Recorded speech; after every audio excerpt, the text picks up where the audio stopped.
Hey everyone, welcome back. Hope you're having a fantastic day so far. So this week, certain beneficiaries of Social Security can expect to receive their checks from the SSA worth all the way up to $5,108. In today's video, we are going to be breaking down who all can expect to receive their checks once again this week, plus the remainder payment schedule this month in July. But before we go ahead and dive into for today, if you would like to explore potential huge savings on your Medicare plan, then you might want to consider giving Chapter a call today with that number up there on the screen. You see, historically, on average, people who have worked with Chapter have saved right around $1,100 on their Medicare plan. So what do you have to lose? The call is completely free.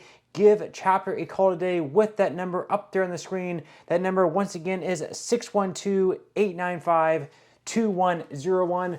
That is 612-895-2101.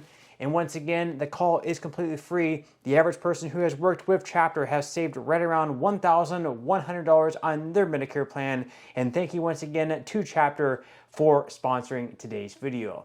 Okay, so diving right into for today. So this week we have a couple of big events taking place within Social Security. First off, we have a certain group of beneficiaries expected to receive their checks from the SSA. These checks are going to be worth all the way up to $5,108.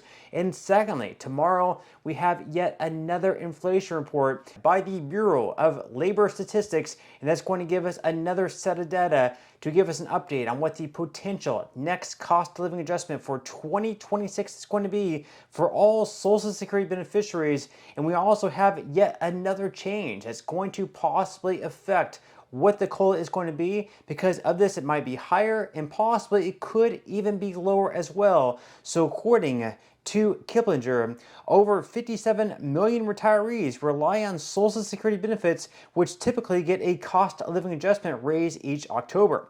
This raise is based on inflation data collected by the Bureau of Labor Statistics, but a recent decision by the BLS to reduce its data sample collection has raised some concerns. Experts are worried that this could lead to a less accurate inflation numbers, potentially resulting in a smaller COLA for Social Security beneficiaries and leaving them with less buying power.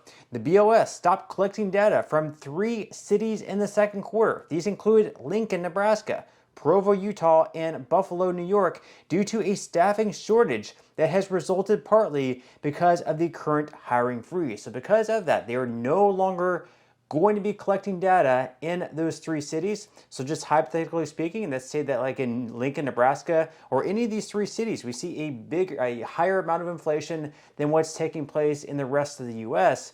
Since these cities are not going to be counted in the inflation data, then inflation, whatever we receive for the cost of living adjustment, will actually be lower than what it should have been nationwide. Of course, on the other hand, if in these 3 cities inflation is actually lower, or we even see deflation, that could actually be a good thing for the COLA, because it'll actually be higher than what it otherwise would have been if these 3 cities were counted in the data. So the article by Kiplinger goes on to say that back in April, the BLS stopped collecting data in 2 cities, Lincoln, Nebraska, and Provo, Utah. And in June, the BLS suspended collection entirely in Buffalo, New York. The BLS has acknowledged in a press release that the loss of data from these cities may increase the volatility of subnational or item-specific indexes, but will have minimal impact on the overall items CPIU and CPIW indexes.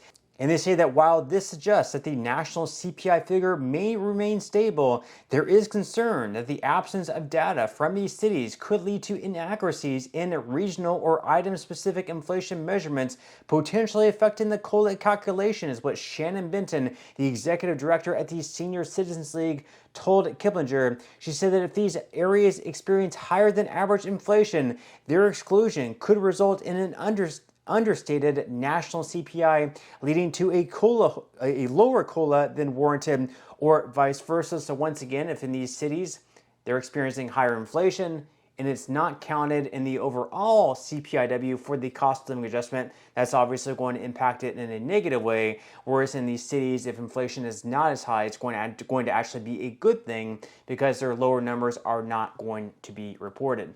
Now, also, they say that a distortion of the CPIW data could result in either a higher or lower COLA. A higher COLA wouldn't negatively impact beneficiaries, but a lower COLA would. The negative effect would reverberate beyond the year that it takes effect. It would snowball over the years, as that lower monthly benefit amount is a figure that the next COLA would be applied to, and so on. So last year's COLA was a modest 2.5% because inflation was cooling. As the CPIW is a measure of inflation, lower inflation yields a lower COLA. It's a conundrum for retirees. So higher inflation erodes your current purchasing power, but will lead to a bigger COLA, albeit after the inflation has already impacted you financially, while lower inflation helps you to contain prices and stretch dollars, but will result in a small COLA the following year. So obviously it's a great thing whenever you see a higher cost of living adjustment. Like that one year we had an 8.7% cost of living adjustment. That was a pretty big boost in pay, but at the same time that came at a price. We had higher prices than normal. Inflation was up 8, 9, 10, 11 plus percent. So even though we were receiving an 8.7% cost of living adjustment, the actual inflation might have actually really been like 15%. So even though we received a boost in pay, those same dollars that increased by did not really keep up with inflation.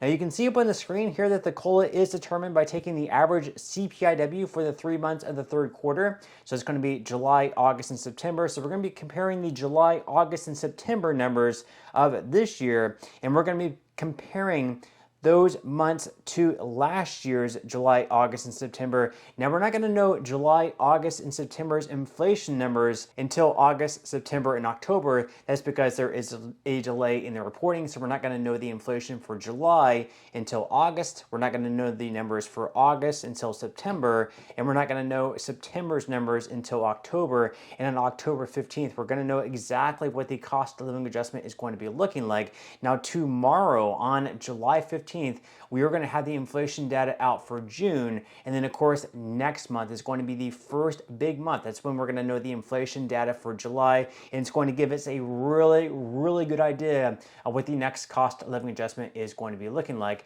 Now, we've already had different estimates out there. So the last estimate that was released last month by the Senior Citizens League came in right around 2.5% for the next cost of living adjustment. That would result in an increase of right around $50 per month or $600 over the course of a year. But leave your thoughts and comments below. What would you think about a 2.5% COLA? Is that something that you would be happy with? Is that something that you would be dissatisfied with? Leave your thoughts and comments below. Also this week, in a couple of days, the day after we had the next inflation data numbers in, we're going to have payments going out to certain beneficiaries of Social Security. In today's video, in this article, we are going to be covering who can expect to receive these checks. Once again, according to Newsweek, worth all the way up to $5,108. So millions of Americans are set to receive Social Security payments this week. The Social Security Administration has published a document online containing the key dates that recipients should mark on their calendars. Some can expect to receive up to $5,108. Of course, this would be the maximum. Now, beneficiaries have been divided into 3 groups in order to stagger their benefits over 3 payment dates this month because of the sheer scale of distributing the money. The first group received their July funds when they were issued last week. The second group will be paid on Wednesday, while the third group will be paid on July 23rd. So once again, we're going to have payments going out in 2 days, this week on Wednesday. They say that recipients whose birthdays fall on the 1st to the 10th of any given month were scheduled to receive their benefits on the second Wednesday of July, which was last Wednesday, back on July 9th.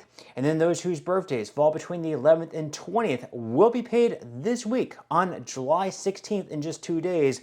And then finally, the remaining group of beneficiaries whose birthdays falls on the 21st through the 31st of any given month will be paid next week, next Wednesday on July 23rd. You can see the payment schedule up there on the screen for all Social Security beneficiaries. That's going to wrap up all the payments for the month of July. And then as far as August payments go, we'll have payments going out on August 13th, the second Wednesday of the month.